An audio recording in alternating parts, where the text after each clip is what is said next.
जैसा कि आप सभी को पता है, कल के सेशन में रीट L1 को लेकर कट ऑफ पर एक सटीक विश्लेषण के आधार पर हमने चर्चा की। जो भी candidate offline online test series के माध्यम से या बैच के माध्यम से जुड़े हुए थे कि अनुमानित स्कोर क्या रह सकता है, क्योंकि आगामी 1 से 2 दिनों में हमारे सामने L1 का जो रिजल्ट है वो आउट होने वाला है और जून के प्रथम सप्ताह में L2 का स्कोर भी हमारे सामने आ जाएगा, रिजल्ट हमारे सामने आ जाएगा। अच्छा, इसको लेकर अगर हम बात करें L2 के अंदर हिंदी की आज हम चर्चा करने वाले हैं। इस हिंदी के अंदर क्या कट ऑफ रह सकती है, अनुमानित चर्चा तो हमने कर रखी है, लेकिन फिर भी जो कमेंट वगैरह आपके आते रहते हैं, लगातार आपके कॉल भी जो आते हैं, उसके आधार पर एक जानकारी आप यहाँ पर समझना कि इसकी बात करें कि कट ऑफ कितनी रह सकती है, उससे पहले एक छोटा सा हम मैथ समझते हैं यहाँ पर, और वो मैथ है हमारे हिंदी के विषय से संबंधित। अगर हम यूं कहें, हिंदी विषय के अंदर कुल मिलाकर जितनी सीटें थी उनके 2 गुना तो पास किए जाने हैं, 2 गुना में पास किए जाएंगे। इसका मतलब है मान के चलो 5-6 हजार स्टूडेंट इसमें क्या होने वाले हैं, पास होने वाले हैं। अच्छा, अब जो स्टूडेंट इसमें पास होंगे, इससे पहले हम यूं कहें कि जब एग्जामिनेशन हॉल से आप बाहर निकलते हैं उस समय हमें लगता है कि एग्जामिनेशन हॉल से बाहर निकलते समय हमें प्रतीत होता है कि जो हमारा स्कोर बना है वो हमने 130-35 क्वेश्चन अटेम्प्ट कर दिए। 150 क्वेश्चन का हमारा पेपर था और 150 में से हमें लगता है कि हमने 130 के आसपास क्वेश्चन क्या किए हैं, अटेम्प्ट किए। वैसे तो जिनकी तैयारी नहीं है वो भी करके आएंगे, क्योंकि उनको पता है होना जाना तो कुछ है नहीं, तो क्या क्यों ना कहीं क्वेश्चन ये अपन अटेम्प्ट कर लें। इसके अलावा यूं कहें कि जिसकी तैयारी बहुत अच्छे स्तर की थी, बहुत अच्छे स्तर वाले 130 क्वेश्चन अटेम्प्ट करके आए हैं।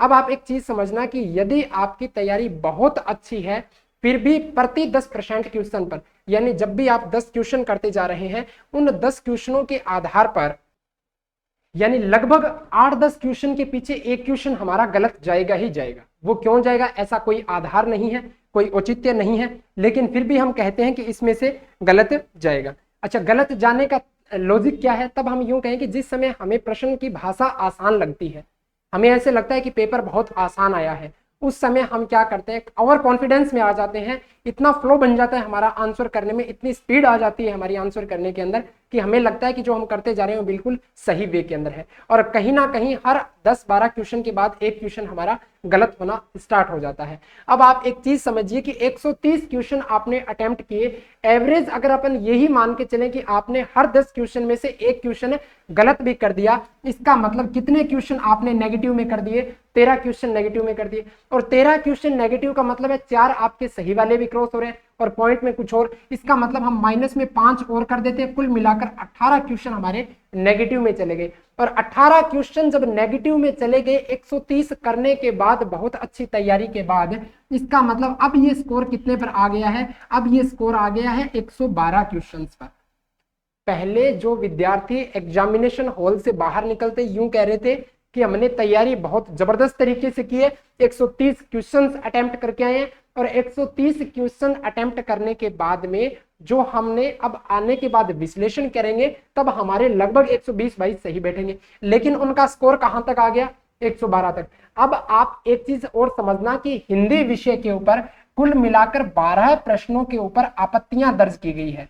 कितने प्रश्नों पर आपत्तियां दर्ज है, 12 प्रश्नों पर आपत्तियां दर्ज की गई है। 12 प्रश्न तो वो है जो हाईकोर्ट के पास में पेंडिंग है कि इनका आंसर विद्यार्थी कुछ मान रहे हैं, बोर्ड ने कुछ माने हैं, प्लस 5 क्वेश्चन, हम कहें 5 प्रश्न राजस्थानी भाषा से आ जाते हैं।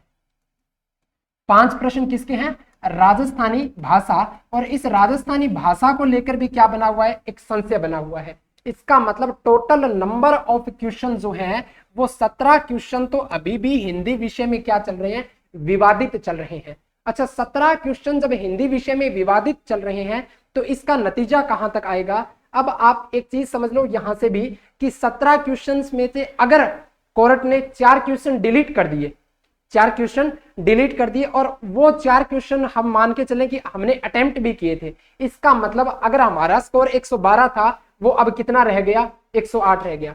किसी का स्कोर 104 था, इसका मतलब उसका स्कोर कितना रह गया, 100 रह गया।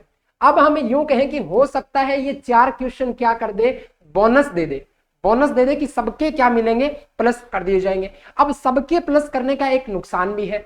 नुकसान क्या है कि एक कैंडिडेट जिसके 108 नंबर आ रहे थे और एक कैंडिडेट जिसके 112 नंबर आ रहे थे, अब इनके दोनों के +4 हो गए। इसका मतलब क्या है, ये स्कोर जो जहां पर था एक तरह से इक्वल रूप में वहीं पर मौजूद है, लेकिन बढ़ गया, बढ़ा हुआ स्कोर है, लेकिन सबके बढ़े, इसका मतलब उससे रिजल्ट पर कोई ज्यादा इफेक्ट नहीं पड़ रहा। लेकिन यदि 17 में से डिलीट कर दिए जाते हैं, राजस्थानी भाषा के लिए कहा गया कि इसे भारत की संवैधानिक सूची में शामिल नहीं किया गया है, इसलिए किसी भी प्रतियोगी परीक्षा में यहां से प्रश्न पूछना लाजमी नहीं है। इस वजह से ये 5 प्रश्न भी क्या है, विवादित है। लेकिन जहां तक मेरा अनुमान है, उस अनुमान के अनुसार राजस्थानी भाषा को विवादित विषय बनाने का कोई औचित्य नहीं है। वो कारण क्या है कि 2016 के आरएस मेंस के एग्जाम तक, मेंस के एग्जाम में 20 नंबर की राजस्थानी भाषा को शामिल किया जाता था।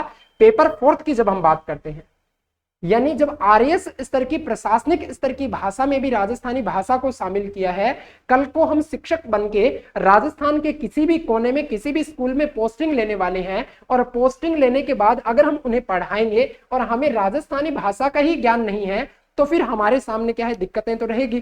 तो निश्चित रूप से ये तो क्या हो सकता है, बोर्ड के पक्ष में जाने का विषय है। कौन सा विषय, राजस्थानी भाषा का विषय, जिस पर हमारी जो याचिकाएं हैं वो याचिकाएं कहीं ना कहीं खारिज हो सकती है। लेकिन इसके अलावा 12 जो प्रश्न है, 78,000 आपत्तियां जो दर्ज की गई है लेवल सेकंड के अंदर, यानी जो प्रश्नों की संख्या हम बात करें लगभग 78,000 आपत्तियां अपने आप में मायने रखती है कि 80,000 स्टूडेंट ये बोल रहे हैं कि आपका प्रश्न गलत है।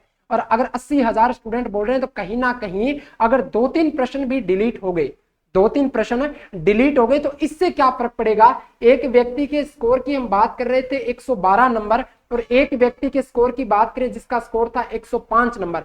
अब अगर 3 प्रश्न डिलीट होते हैं और 112 वाले ने उन 3 प्रश्न जो डिलीट हुए उनमें से एक ही अटेम्प्ट किया है, और 105 वाले ने वो तीनों के तीनों अटेम्प्ट किए हैं, इसका मतलब 112 वाले का स्कोर तो कितना हो गया, 111, और 105 वाले का स्कोर कितना हो गया, 102। यानी ये चीजें भी कहीं ना कहीं हमारे स्कोर को ऊपर नीचे कर सकती है। ये एक अंतिम जिस समय आंसर की जारी होगी रिजल्ट के साथ ही, उस समय हमारे सामने क्लियर होगा कि जो प्रश्नों की संख्या है वो कितने प्रश्न डिलीट हुए हैं, और डिलीट होने की वजह से जो स्कोर कारण है वो ऊपर नीचे हो जाएगा। जो कैंडिडेट की संभावना थी कि हमारा निश्चित रूप से हो जाएगा, हो सकता है वो कैंडिडेट दौड़ से बाहर हो जाए। जिन कैंडिडेट की पूरी संभावना थी कि हम तो बिल्कुल किनारे पर हैं, हो सकता है वो स्टूडेंट पूरी तरह बाहर ना जाकर पूरी तरह अंदर भी शामिल कर लिए जाए। तो ये तो रहेगा, ये 17 प्रश्न डिसाइड करने वाले हैं, क्योंकि एक बड़ी संख्या है, 17 क्वेश्चन 150 में से, 150 में से 17 क्वेश्चन है। इसका मतलब क्या है, लगभग 10% से भी बढ़ गया। 11-11.5% प्रश्न आपत्तियों वाले हैं। 100 में से 11-11.5% प्रश्न जो है आपत्तियों वाले प्रश्न है। तो ये यहाँ पर एक विवादित विषय रह सकता है। लेकिन जब ये विवादित विषय सुलझेगा, रिजल्ट हमारे सामने होगा जून के प्रथम सप्ताह में, उस समय हम अगर हिंदी की कट ऑफ की बात करें, तो जनरल कैटेगरी की अगर बात करें, आप लोगों में से बहुत से आप लोगों ने देखे होंगे, यूट्यूब पर सेशन भी देखे होंगे कि सर हिंदी की कट ऑफ तो 115 प्लस भी जा सकती है, 120 वालों की भी कोई संभावना नहीं है, 125 भी जा सकती है, 112-13 भी रह सकती है।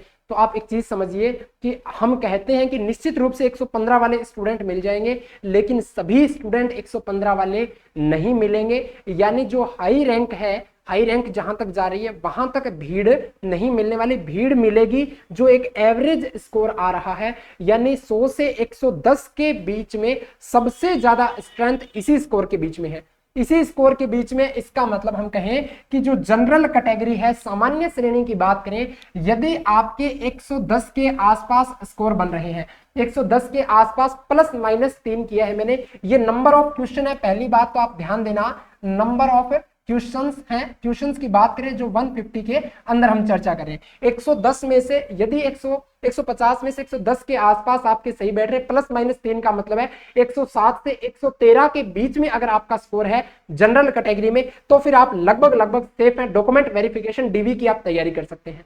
क्लियर है। फिर हम कहीं ओबीसी कैटेगरी को लेकर बात करें, तो ओबीसी वाले 105 से लेकर प्लस माइनस हम 3 कह सकते हैं। 105 प्लस माइनस 3 का मतलब है 102 नंबर से लेकर 108 नंबर तक का जो स्कोर है वहां तक ओबीसी वाले भी डीवी की तैयारी कर सकते हैं, क्योंकि ये वो सेफ जोन होगा जिस सेफ जोन में जो 17 प्रश्न आपत्तियों के हैं उनमें से कुछ प्रश्न डिलीट तो निश्चित रूप से होंगे, 1 हो 2 हो 4 हो वो एक अलग बात है, कितनी संख्या में डिलीट होते हैं वो एक अलग बात है, लेकिन एक भी प्रश्न डिलीट हो गया तो पूरे स्कोर कार्ड को सबको क्या कर देगा, हिला के रख देगा और वो रिजल्ट पर हमें प्रभाव नजर आएगा। फिर कहें ईडब्ल्यूएस कैटेगरी की बात करें, ईडब्ल्यूएस कैटेगरी भी ओबीसी के समकक्ष 105 प्लस माइनस 3, या मैं इसको कहूं कि 105 प्लस माइनस 2 करके चलो आप 103 से 107 के आसपास इनका स्कोर रहने वाला है।